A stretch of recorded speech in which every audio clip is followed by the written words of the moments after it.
Sir hall ticket sir. Hall டிக்கெட்டா? Sir sir என் hall ticket sir. தெளிவா சொல்லு மூதேவி. பிடிக்கிட்டு வச்சிருக்கேன் என்ன இருக்கு சார். நானே பிட்டு விட்டாரா சார் இருக்கேன். பார்த்தா கை தூக்கு. அப்படிதான் சார் ஊருக்குள்ள சொல்றாங்க. தூக்கி போட்டு உள்ள போனாயா? Hall ticket hall ticket sir. என்னத்தை எழுதி கிழிக்க புரியுது இல்ல.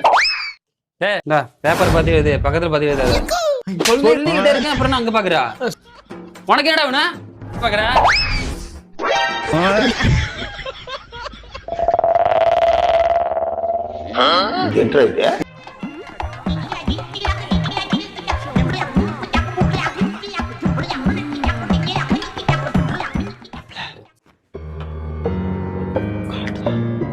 சார் உங்களுக்கு ஏதாவது காட்டணுமா சார்? அவனை இங்க வர சொல்லு, நான் காட்டுறேன். பரவாயில்ல சார்.